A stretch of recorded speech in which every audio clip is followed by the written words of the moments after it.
Welcome to the Word Today. This is Pastor Jose Carmel. Today's scripture portion is from 1 Samuel chapter 1 verse 11 and verse 19. So verse 11, one part goes like this: O Lord of hosts, remember me. And verse 19, and the Lord remembered her. When I put a title for this short meditation, it like this: be remembered by the Lord. Once again I repeat, be remembered by the Lord. We know the background of these verses. Here, three characteristics like Hannah, Peninnah, and Elkanah. Elkanah is the husband and having two wives, and Hannah didn't have any child, so Peninnah had children. So she was in so much mockery and with so much grievousness, so much sorrow. She asked the Lord, Lord, you please remember me.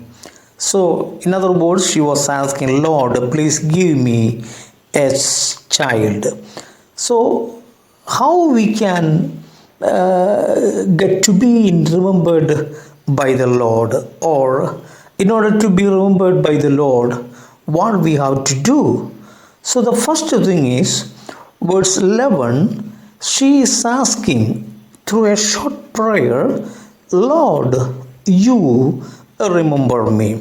So if we want to have a blessing, or if you want to have a good life, we have to ask God, then we will be able to get it. So first thing we have to do is we must ask God to remember us. So in order to ask God, we must be remembered by God. We must be very close to God.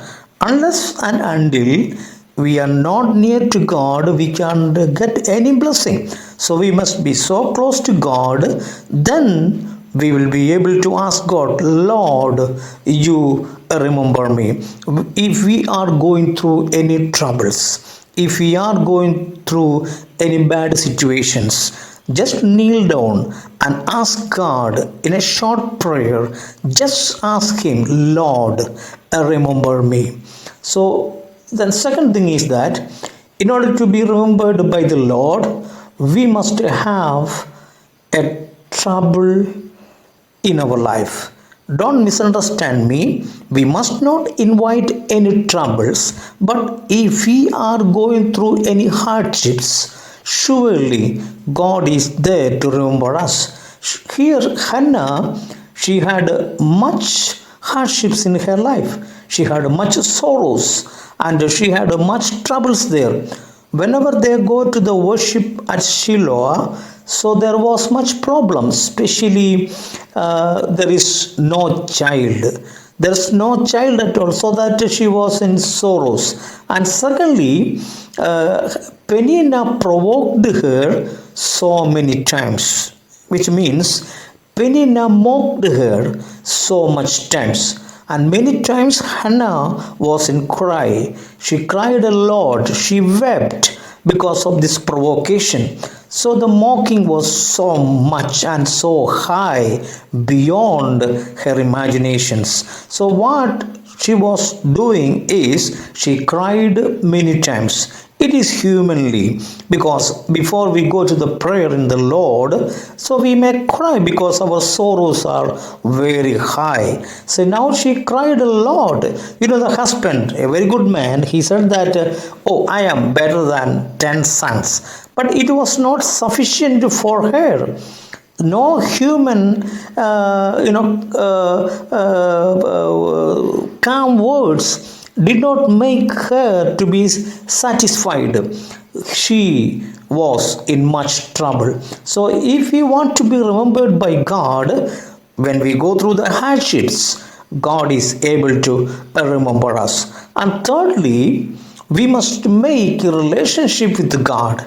See, if we have a right relationship with God, surely our God will remember us.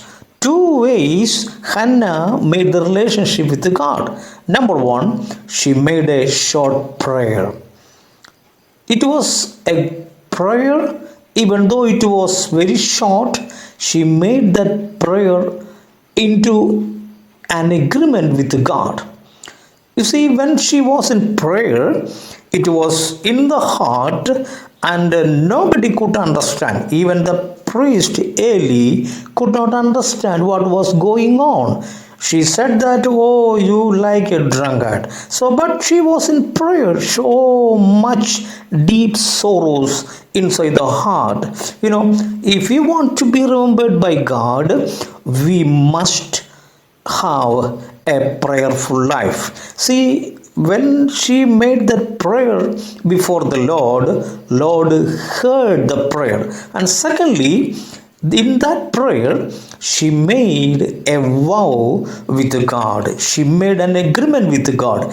If you give me a son, I will offer him to the Lord to the end of his life. If you give me a son, I will give you back. See, now the prayer is with a vow, with an agreement. Many times we ask God, give me, give me, give me. But there is no any agreement with God. Lord, if you give me, I will give you back. See, Hannah, she made the prayer, Lord, you must give me a son, but if you give me a son, I will give you back. So, if we want to be remembered by God, or if we want to be blessed by God, what we have to do is we have to make agreement with God. If you give me, I will give you back. And the best relationship with God, it is going to prove that God makes our needs and he makes a better life in the days to come. Eli could not understand. The people around you may not understand. Others may not understand what is going on. But the Lord understands what is going on. See, God worked on the agreement. And the last verse 19, it says that, 19 and 20, it says that Lord remembered Hannah. Lord remembered her, which means God gave a son, and the Samuel now came out. See, God is a God of fulfilling the promises. If we are in cry before God for any of our needs, surely our God is there to give that to us. See, now he made an agreement with God. If you give me a son, I will give you back. See, God worked on the agreement. If we are in trouble, like Hannah, if we are in need of anything, let us ask God in prayer, Lord, give us, and I will give you back. Make us, Lord, better every day. Make us, Lord, in a great way. Let's pray. Father, in the name of Jesus, we come to you. Lord, many times we are in trouble and we need to be known by you, Lord. Remember us, Lord. Lord, we want to have an agreement with you in our life. Give us a great blessing for our needs. In Jesus' name, amen.